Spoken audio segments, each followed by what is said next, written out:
Hello, for the Georgia Strait, I'm Travis Lupik, and today we're going to talk about the Portland Hotel Society, which is a story that's been developing for a couple of weeks now. Portland Hotel Society is a provider of social services, health services, housing services, mostly in the downtown east side, but around Vancouver. And they provide low-income housing, they provide health services to struggling people like drug and addiction services, and they've been in the news this past couple weeks for a financial scandal, accusations of financial mishandling regarding their executive management team and a lack of oversight from their board of directors. So it's begun to have far-reaching consequences. We've seen as many as 14 people associated with the Portland Hotel Society losing their jobs at the end of this month. We've also seen a local MLA, Ms. Jenny Kwan, take leave of absence in relation to how her husband was spending some of that society's money, her former husband. And now that the dust is beginning to settle on a financial audit that came out last week, people are beginning to look to the organization's future. The organization itself is probably not going anywhere. They run 16 housing properties in the downtown east side and health services, the best known of which is Insight, North America's only supervised injection facility. So they're going to continue to work with BC Housing and our BC Housing Minister, Rich Coleman, and they're going to continue to work with Vancouver Coastal Health, which is their healthcare service provider partner. But things are probably going to change. Minister Coleman has already said that some of the social enterprises like an ice cream shop, a laundry service, a cafe, those sorts of things that were providing employment opportunities for people in the downtown east side, they might not continue.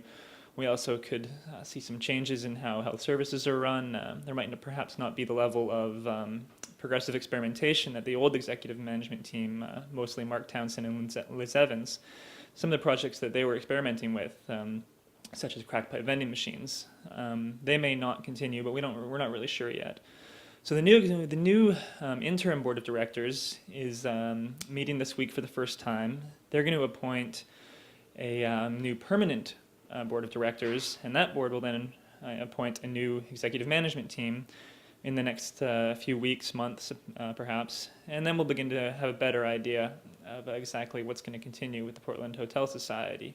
But the community has called for, the community in the downtown east side, they're calling for a greater involvement of people that actually live in that area. Some Aboriginal groups are calling for more Aboriginal participation because that's a large part of the community in the downtown east side. But we're going to see how the new board takes shape and then how the new executive management team takes shape over the coming weeks and months. In another development, we have in British Columbia, and actually right across Canada, we have new rules governing medicinal marijuana coming into effect on Tuesday, April 1st. That's going to change how people who have prescriptions and licenses for medicinal marijuana have access to that sort of medicine. In the past, you've been able to designate yourself as a grower with the proper licenses and grow your own marijuana in the privacy of your home. And you've also been able to buy from designated growers, all legally with the prescription note of a doctor. That's changing on April 1st. Anybody who was licensed under the old regulations will now no longer be allowed to grow their own marijuana. You're going to have to go through one of a very small number of registered suppliers across the country, and everything must be done via mail. So you send in a letter or request form, and you receive marijuana in a dried form in sort of a prescription pill bottle, something like that, all via mail. There have been criticisms that this impedes access to medicinal marijuana, and in BC there's been a lot of talk about how the new regulations coming in on April 1st are actually going to look on the ground, because people may have noticed around Vancouver we have a lot of marijuana dispensaries, local shops that have marijuana leaves in their windows. And those operate in sort of a legal gray area where technically they're illegal under federal law, but we don't really have a police department or even a city council that's very interested in devoting police resources to enforcing the rules that prohibit those sorts of shops. So we have the Vancouver police saying we know the new rules are coming in and we're going to be enforcing them, but then they also say we're not really going to be enforcing them with any great hurry.